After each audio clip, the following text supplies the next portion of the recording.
guys, welcome to your own channel Rapid Physics. This is the third video of the series where we are providing you with all the necessary formulas and of course a rapid revision to all your subjects for CSIR NET 2023. Let's not waste much of our time and move to atomic and molecular physics. This is a very underrated subject. People usually don't count this subject in majors, but with all my due experience of NET 2022, I could say that this subject is very important and have a much large percentage these days. So you should not leave this subject, rather revise its formulas and see. So let's start with atomic and molecular physics. So the first topic we'll be covering is atomic physics and the first topic is Bohr theory. Now Bohr theory के कुछ ऐसे postulates हैं और उनके corresponding उसकी कुछ ऐसे equations हैं जो आपको याद होना इज वेरी वेरी नेसेसरी. सबसे पहला है quantization of angular momentum.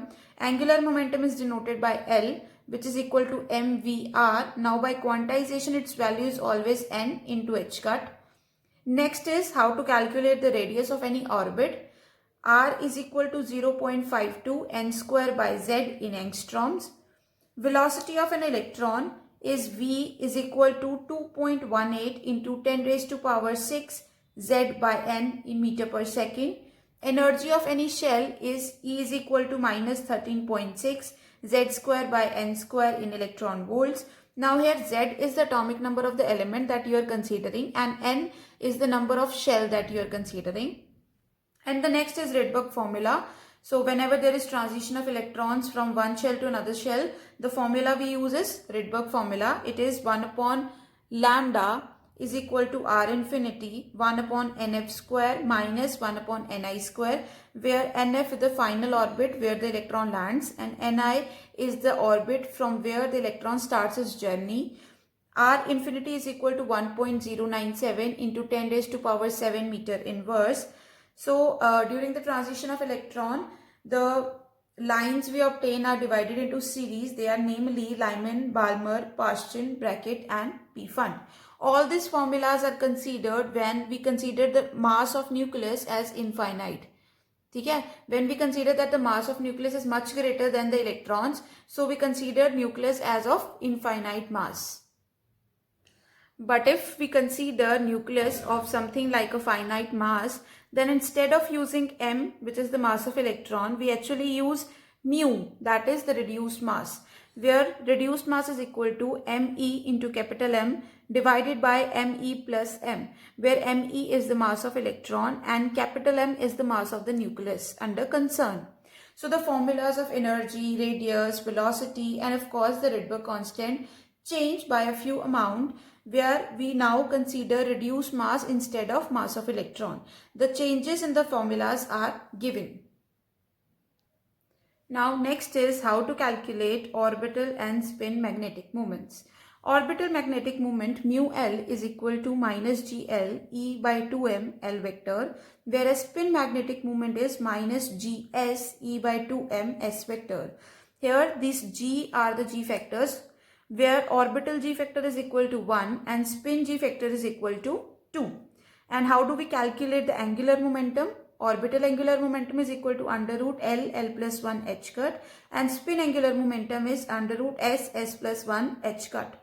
And the equations relating the magnetic moment and the angular momentum both for spin and orbital are given. Mu L is equal to mu B under root L into L plus 1.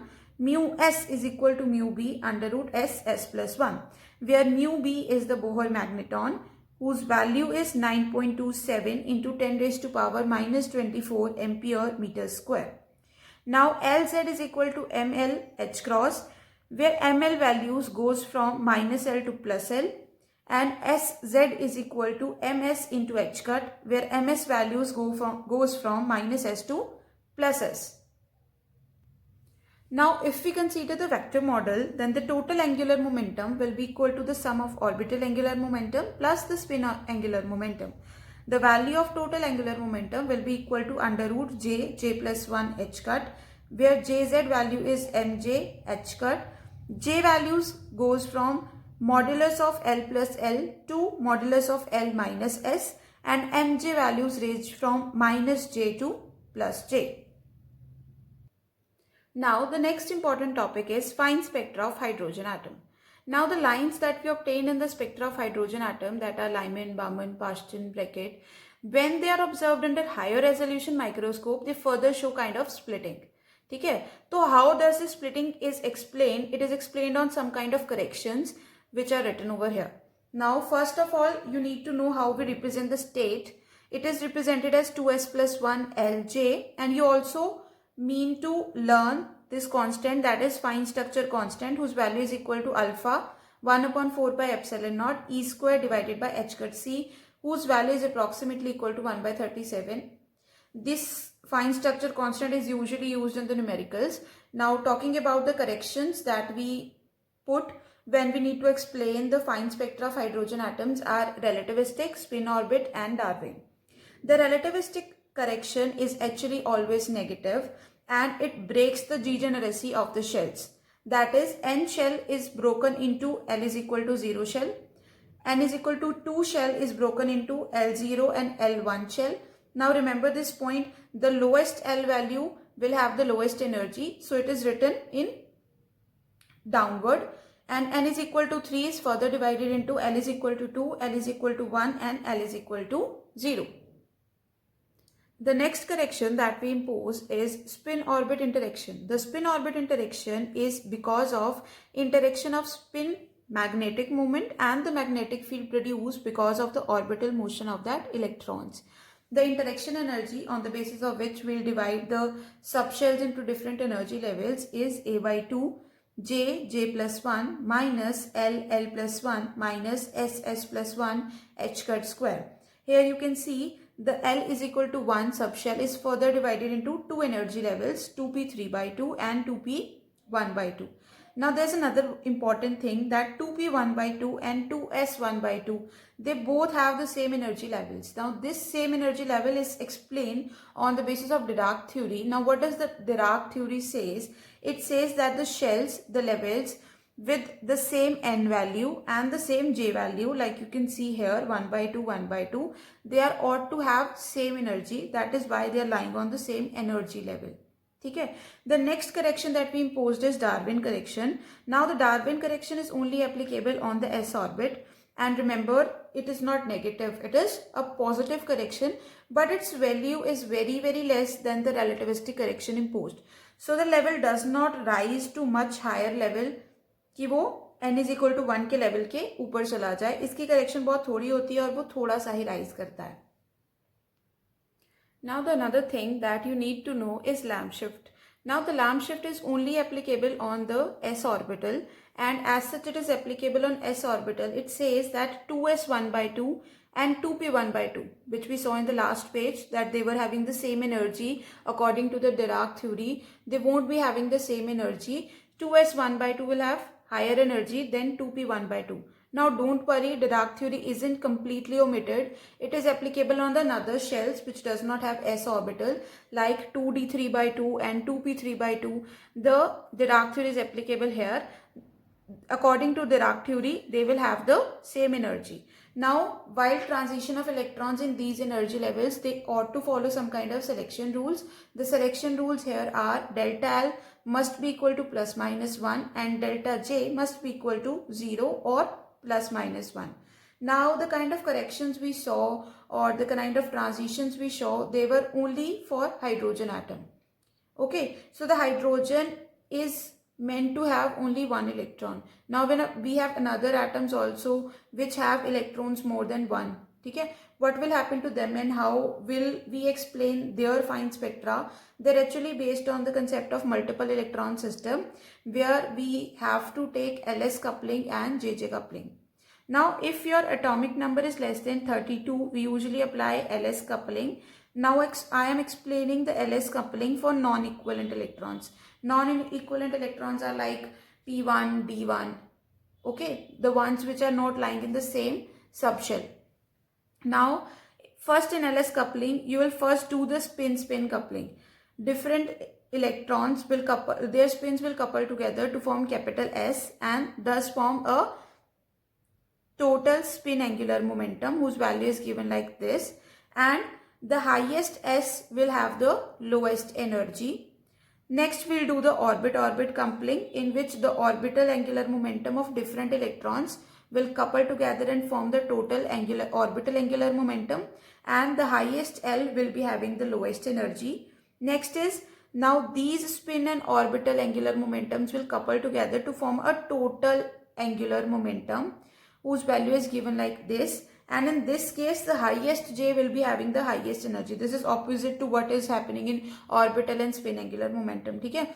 So you need to remember this, because when you'll be creating the subshells, you have to place them in accordance with their energies. Now, what if the electrons that you are considering are equivalent electrons? That is, they are belonging to the same subshells like P2, D2, D3, D4, D5. Usually equivalent electrons के case में जो question होता है, it is mainly on the basis of that what is the ground state energy. Like they'll ask what is the ground state energy for D4. Now what is the rule to calculate the ground state energy, or sorry, the ground state energy level? You have to write it states like 2D0, something like that. Okay, so in that case, you will first couple all the spin angular momentum. The highest S will be having the lowest energy. Then you will couple together all the orbital angular momentum. In that case also, the highest L will be having the lowest energy. Now you will couple the spin angular momentum and the orbital angular momentum to calculate what is total angular momentum. But how to choose the total angular momentum? Now if your orbital is less than or it is half filled, then the lowest J will be having the lowest energy. But if your orbital is more than half filled, in that case the highest J will have the lowest energy. So by using these rules, you will calculate what is the ground state of that configuration that is given to you in the question. Next is JJ coupling. JJ coupling is usually used in the atoms whose atomic number is greater than 32. In JJ coupling, first the spin angular momentum and the orbital angular momentum of a single electron, they will couple together and form the total angular momentum for that particular electron. Okay, we'll do this for every electron that is given, and then the total angular momentum of each and every electron will couple together to form what is total angular momentum. Okay, now the total angular momentum, the lowest J value will have the lowest energy in that hierarchy that you will be creating to see what the transitions are possible. Now what are the selection rules in case of multiple electron system? They are delta L. Now here the L used is total orbital angular momentum. Don't confuse it with the single orbital angular momentum of any electron. This is the total angular momentum, and it must be either 0 or plus minus 1. Delta S must be equal to 0. Delta J can be 0 or plus minus 1. And here 0, 0 transition, yani transition from J is equal to 0 value to another J is equal to 0 value is prohibited. Now what is Landé's interval rule? It is used to calculate the energy difference between two levels with same S and L value. Now the energy level with same S and L value do have different J values. So delta E J plus 1 minus delta E J will be equal to 2A J plus 1 H cut square, where A is some constant. Now the next important formula is Zeeman effect. Now what we study in Zeeman effect is the splitting of the spectral line in the presence of some external magnetic field. Now the Zeeman effect is divided into two parts. First is normal Zeeman effect and another one is anomalous Zeeman effect. In normal Zeeman effect is used in the case when capital S, yani the total spin angular momentum is 0 and the external field is very less than the internal magnetic field created because of the orbital motion of that electron. Now when you will be creating the energy levels, the interaction energy you will use is U is equal to minus GL mu B ML B. This is the same G factor which we studied in the calculating the magnetic moment. Okay, in normal Zeeman effect you will always get three lines.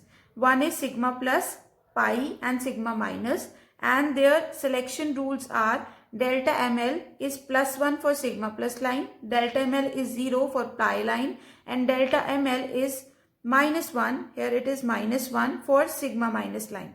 Now the intensity of pi line is actually sum of intensity of sigma plus and sigma minus line. Now the next you need to know about is anomalous Zeeman effect. in anomalous Zeeman effect, the value of capital S total spin angular momentum is not equal to 0 and the external magnetic field is actually less than the internal magnetic field produced. The interaction energy that you will be using is Gj mj mu b into b, where Gj value is equal to 1 plus J plus 1 plus S plus 1 minus L plus 1 whole divided by 2J plus 1. Here you will also get 3 types of line, not 3 lines, actually 3 types of line on the basis of the selection rules. So if mj is 1, delta mj is 1, you will get sigma plus line. If delta mj is 0, you will get a pi line. If delta mj is minus 1, you will get a sigma minus line. Now it is only because of this anomalous Zeeman effect that the D1 line of sodium, which is a transition from 2p 1 by 2 level to 2s 1 by 2 level, splits into further 4 lines, where we get 1 sigma minus line, another sigma plus line and 2 pi lines. Now I'll tell you a trick how to calculate the different components of different lines. Now if the delta J value is not equal to 0, then the number of pi components is 2J plus 1. Now note this point, the value of J that you will be using is of the lower energy level. Okay? Transition is coming from an upper energy level to a lower energy level. Now the value of J here you will be using is the lower energy level, and the total number of components is 3 pi. Pi is the number of pi components. Okay. Now if the value of delta J is equal to 0 and the J, yani the total angular momentum involved, if it is an integer number, then the number of pi components is 2J and the total number of components is 3 times the pi components. And if the J value is non-integer, then the pi components are 2J plus 1 and the total number of components are 3 pi minus 2. Next is the Paschen-Back effect. Paschen-Back effects comes into play when the external magnetic field is greater than the internal magnetic field. I am sorry I didn't mention here, but you all can remember this thing. In this case, the external magnetic field is greater than the internal magnetic field. In this case, the levels split into 2L plus 1 into 2S plus 1 number of levels. Okay, so this number gives you the number of levels in which a particular level splits. The interaction energy that you will be using here is ml plus 2 ms into mu b into b. B is the magnetic field, and the selection rules here are delta ml can be 0 or plus minus 1 and delta ms must be 0. Now in Paschen-Back effect you will get only 3 lines, that are pi 0, sigma plus and sigma negative.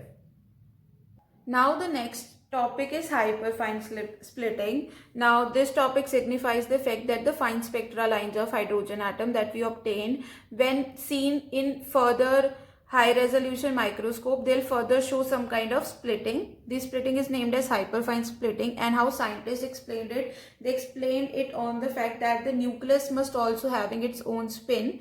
So the nuclear spin is usually denoted by the symbol I, and its value is under root I plus 1 h cut.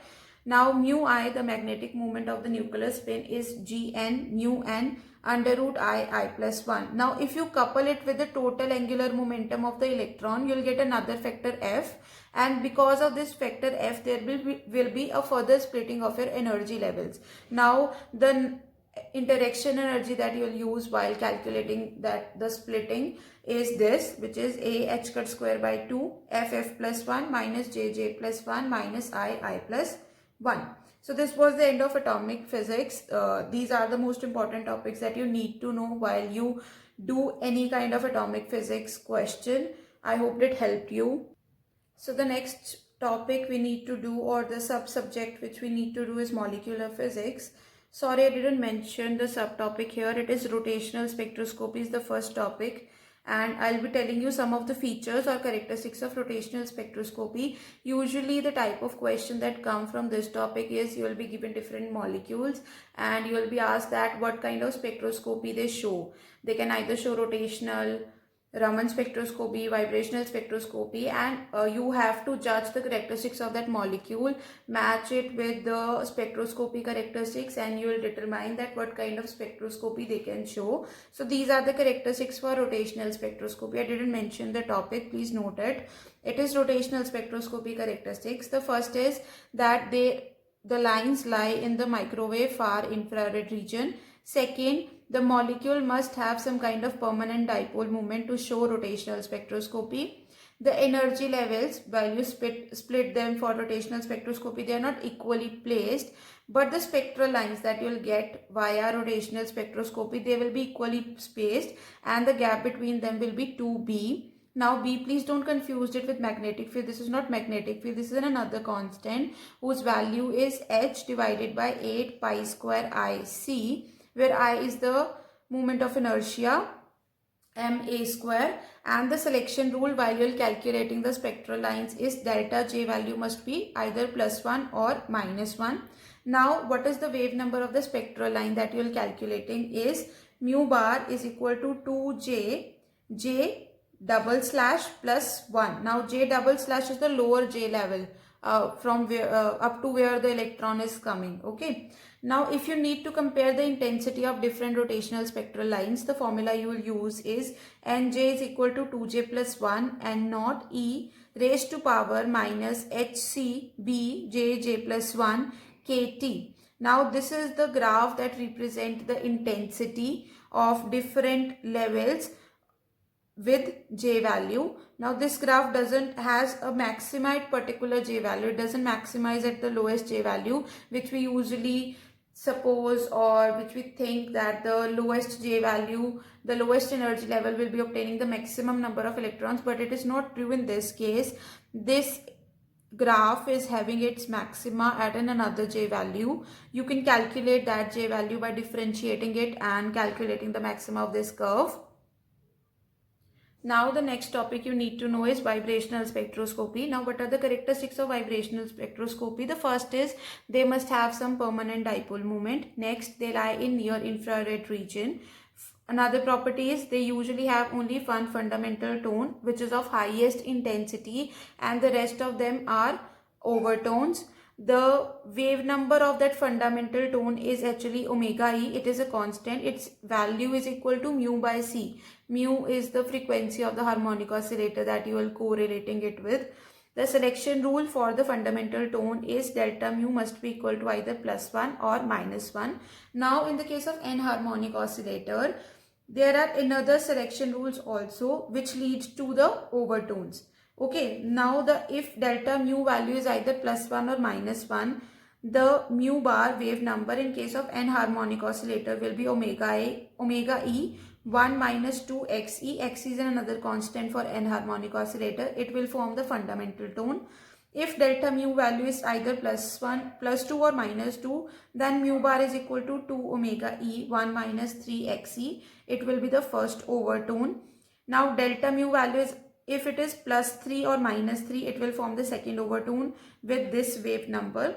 Now please remember this spectral line. It is known as hot band because it is usually seen when the temperature is very high, and it is a transition from mu-2 to mu-1, and its wave number is omega E 1 minus 4 Xe.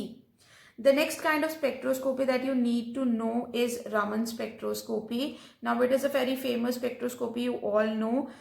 You will get two different kind of lines. First is Stock line and another one is anti-Stock line, and the basic feature of Raman spectroscopy is that it does not require any kind of permanent dipole moment in the molecule, and also the intensity of the Stock line is always greater than the intensity of anti-Stock line. Now the orange line that you are seeing here is actually, the orange lines are actually the Raman rotational spectra, and this purple line, that is Stock or anti-Stock line, they are Raman vibrational spectra.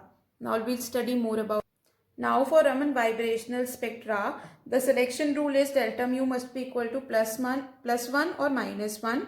The Raman shift, yani the difference between the actual frequency that is thrown to the Stock or anti-Stock line is delta mu bar is equal to omega E 1 minus 2 Xe. It is actually equal to the vibrational spectra shift that we studied in the previous topic. Next is the intensity ratio of anti-Stock to intensity ratio of Stock line. This came as a question in NET 2022 as per I remember, and its value is equal to exponential of minus Hc omega E divided by Kt. Next is Raman rotational spectra. These are the orange line that I shown you in the previous page. The selection rule for it is that delta J can be either 0 or +-2. The wave number or the shift for these lines are B is equal to 4j plus 6. This is the same constant in the rotational spectrum. And the spectral lines are placed at 6B, 10B, 14B. That means that the difference between the spectral lines is fixed, but you need to remember that the first spectral line starts from 6B. It usually comes as a 3 marks question that calculate the first spectral line for the Raman rotational spectra, and you must not mismatch it with the gap, that is 4B. You must remember that the first spectral line is at 6B. The next is lasers. So we usually see very less number of questions from this topic, and if any question come, it usually is based on these three concepts. I'll mention them and with the formulas. The first one, you will be need to calculating the natural breadth. That is equal to delta lambda is equal to minus lambda square by c a21 by under root 2 pi, where a21 is equal to 1 upon tau for spontaneous emission. The next one is Doppler broadening, that is delta lambda is equal to 1.66 lambda by c under root 2 RT by m. And the third is passive cavity line width, that is delta mu p 1 upon under root of tau c.